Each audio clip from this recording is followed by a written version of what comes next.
श्री स्वामी समर्थ। नमस्कार मंडळी, स्वागत आहे तुमचे माझ्या YouTube चॅनलवरती। आजचा दिवस तुम्हाला खूप छान सुखाचा आनंदाचा जाओ हीच मी स्वामींच्या चरणी प्रार्थना करते आणि आज नवीन व्हिडिओला सुरुवात करते। 28 जुलैला श्रावण महिन्यातील पहिला सोमवार आलेला आहे। 25 जुलैपासून पवित्र श्रावण महिन्याची सुरुवात झालेली आहे आणि श्रावण हा महिना अत्यंत शुभ मानला जातो। हा संपूर्ण श्रावण महिना भगवान महादेवांना समर्पित आहे।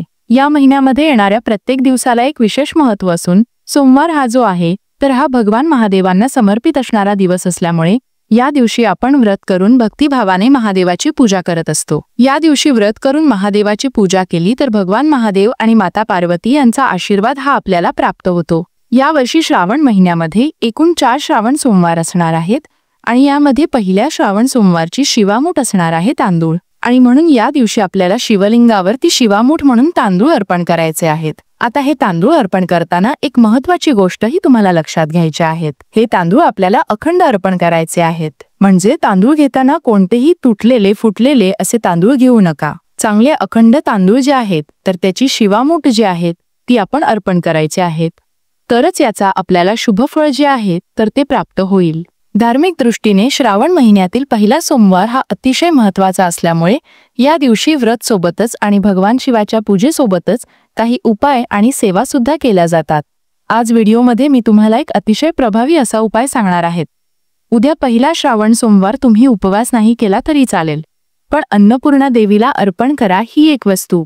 ही वस्तू अर्पण केल्याने एका रात्रीत सोन्यासारखे दिवस येतील। 7 पिढ्यांचे दारिद्र्य नष्ट होऊन पुढील 33 वर्ष धन धान्य संपत्ती पैसा हा कमी पडणार नाहीत, कुटुंबाची भरभरून प्रगती होईल। तर अशी कोणती वस्तू तुम्हाला अन्नपूर्णा देवीला अर्पण करायची आहे, कोणत्या वेळेत हा उपाय करायचे आहेत याबद्दलची संपूर्ण माहिती आज या व्हिडिओमध्ये मी तुमच्यासोबत शेअर करणार आहे। त्यामुळे तुम्ही हा व्हिडिओ स्किप न करता शेवटपर्यंत नक्की पहा। चॅनलवरती नवीन असाल तर सबस्क्राइब करा आणि असेच माहितीपूर्ण नवनवीन व्हिडिओ पाहण्यासाठी चॅनलला सबस्क्राइब करा। आज व्हिडिओमध्ये मी तुम्हाला जो उपाय सांगणार आहे तर हा उपाय तुम्ही उद्या सोमवारी दिवसभरामध्ये कधीही करू शकता, अगदी सकाळपासून ते संध्याकाळपर्यंत जेव्हा केव्हा तुम्हाला शक्य होईल तेव्हा। फक्त ही एक वस्तू आहे तर ती तुम्हाला अन्नपूर्णा देवीला अर्पण करायची आहेत। आता काय करायचे आहेत हे सुद्धा तुम्हाला पुढे व्हिडिओमध्ये मी सांगणार आहे।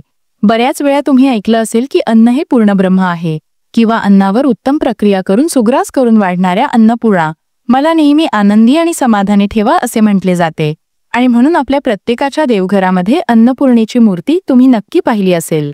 हातात पळी घेऊन असणारी ही देवी म्हणजेच माता पार्वतीचा अवतार आहेत। संपूर्ण विश्वाला अन्न पुरवण्याचे कार्य अन्नपूर्णा देवी करते, म्हणजेच माता पार्वती करते, म्हणून दररोज तिची घरामध्ये पूजा केली जाते। आणि जर श्रावण सोमवार आहे तर हा भगवान महादेव आणि सोबतच माता पार्वतीला देखील हा दिवस समर्पित असतो आणि म्हणून आपल्याला ही वस्तू जर आहे तर ती अन्नपूर्णा मातेला अर्पण करायची आहे। तुम्ही बघितलं असेल आपल्याकडे लग्न झाल्यावर मुलीला सासरी पाठवताना अन्नपूर्णेची मूर्ती देतात। त्यामागे हा हेतू असतो की मुलीने अन्नपूर्णा मातेची पूजा करावी, तिला प्रार्थना करावी की हे अन्नपूर्णाने माझ्यावर प्रसन्न हो, मी जो काही स्वयंपाक करत आहे त्यामध्ये रोटी येऊ दे किंवा माझ्या घरातून कुठल्याही प्रकारचं अन्नधान्य हे वाया जाऊ नये किंवा खाल्लेल्या अन्नातून कोणतीही बाधा होऊ नये। आणि यासाठीच जेव्हा मुलगी सासरी जाते तेव्हा तिला अन्नपूर्णा मातेची मूर्ती ही आवर्जून दिली जाते आणि म्हणून आपल्याला ही वस्तू जर आहे तर ती अन्नपूर्णा मातेला आवर्जून अर्पण करायची आहे। तसे तर प्रत्येक दिवशी आपण आपल्या घरामध्ये अन्नपूर्णा मातेची पूजा करावी, परंतु प्रत्येक दिवशी ते आपल्याला शक्य होत नाही, परंतु विशेष तिथीवर तरी अन्नपूर्णा मातेची पूजा करावी, जेणेकरून आपल्या घरावर अन्नपूर्णा माता नेहमी प्रसन्न राहील। ज्या घरामध्ये अन्नपूर्णा माता ही नेहमी प्रसन्न राहते त्या घरामध्ये स्वतःहून देवी लक्ष्मी आहे तर ती वास करत असते आणि म्हणून आपल्याला हा उपाय करायचा आहे। हा उपाय करण्यासाठी तुम्हाला श्रावण सोमवारी सकाळी लवकर उठायचे आहेत, स्वच्छ स्नान करायचे आहेत, अंघोळीच्या पाण्यामध्ये थोडंसं गाईचे कच्चे दूध गंगाजल आणि बेलपत्र टाकून तुम्हाला स्नान करायचे आहे। यानंतर तुमच्या देवघरातील देवांची विधिवत तुम्हाला पूजा करून घ्यायचे आहेत। शिवलिंगावर तुम्हाला अभिषेक करायचे आहेत। बेलपत्र पांढरी फुले तुम्हाला अर्पण करून धूप दीप अगरबत्ती लावून वातावरण हे प्रसन्न करायचे आहेत आणि यानंतर लगेच तुम्ही हा उपाय केला तरी चालेल किंवा सायंकाळपर्यंत जेव्हा शक्य होईल तेव्हा हा उपाय करायचा आहे। उपाय हा आपल्या देवघरासमोर करायचे आहेत, त्यामुळे सर्वप्रथम देवघरामध्ये एक दिवा लावून घ्यायचे आहेत। अन्नपूर्णा मातेची मूर्तीही तुम्हाला ताम्हणात घ्यायच्या आहेत आणि मूर्तीवर तुम्हाला अभिषेक करायचे आहेत. हा अभिषेक तुम्ही दुधाने किंवा पाण्याने करायचा आहे. अभिषेक करत असताना तुम्हाला अन्नपूर्णा स्तोत्राचे पठण करायचे आहे किंवा ओम अन्नपूर्णा दिव्य नम या मंत्राचा जप करायचा आहे. अभिषेक करून झाल्यानंतर या मूर्ती स्वच्छ पुसून काढायच्या आहेत. यानंतर तुम्हाला एक खोलगट अशी वाटी घ्यायची आहे. त्या वाटीमध्ये तुम्हाला थोडंसं हळद आणि कुंकू लावून त्यावर तुम्हाला ही अन्नपूर्णा मातेची मूर्ती ठेवायची आहे.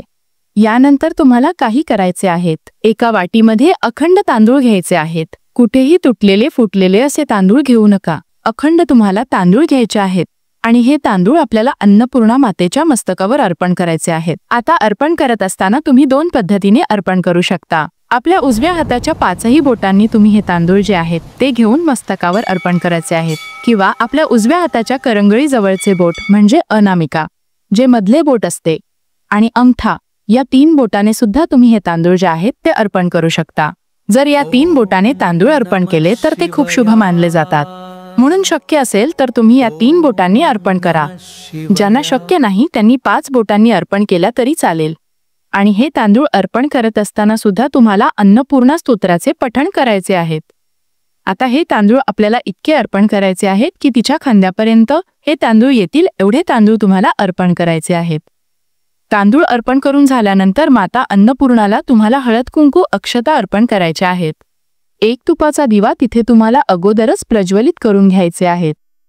यानंतर 1 रुपयाचे 1 नाणं घ्यायचे आहेत आणि ते तुम्हाला अन्नपूर्णा मातेजवळ समोर तुम्हाला ठेवायचे आहेत.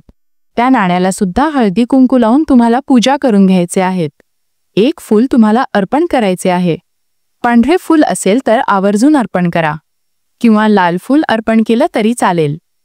यानंतर संपूर्ण दिवसभर ही अन्नपूर्णा मातेची मूर्ती तसेच तुमच्या देवघरामध्ये ठेवायचे आहेत.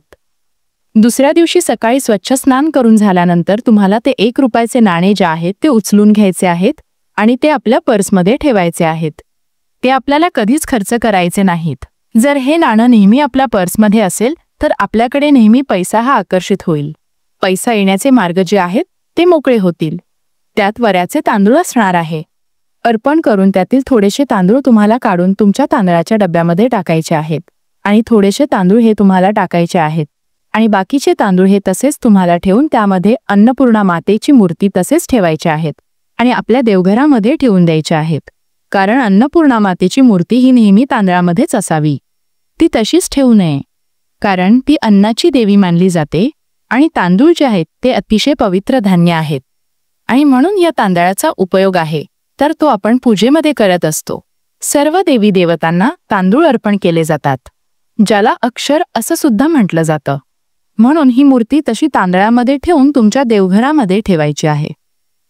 त्याचबरोबर या दिवशी तुमच्या घरामध्ये अन्नपूर्णा मातेची पूजा करून झाल्यानंतर आपल्या स्वयंपाकघरामध्ये सुद्धा गॅसची पूजा करायची आहेत.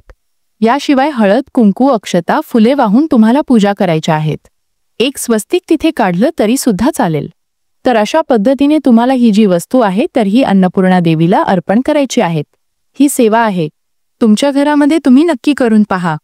या सेवेने तुमच्या घरामध्ये नेहमी माता अन्नपूर्णा ही प्रसन्न राहील. तिच्या आशीर्वादाने घरामध्ये कधीही धन धान्य संपत्ती पैसा हा तुम्हाला कमी पडणार नाही. जिथे अन्नपूर्णा देवी प्रसन्न असते तिथे स्वतःहून देवी लक्ष्मी प्रसन्न होत असते. त्यामुळे आपल्या घरात कधीच कसली कमतरता ही आपल्याला जाणवत नाही. आपल्या घरामध्ये पैसा किंवा संपत्ती येण्यासाठी आपल्या घरातील वातावरण हे अनुकूल असणं सुद्धा खूप महत्त्वाचं असतं. आणि जेव्हा घरामध्ये आपण अशा काही छोट्या मोठ्या सेवा करत असतो ना तेव्हा आपलं घर जे आहे तर ते सुख शांती समृद्धीने भरून जात असतं आणि यामुळे आपोआपच आपल्याकडे सर्व गोष्टी ज्या आहेत तर त्या येऊ लागतात.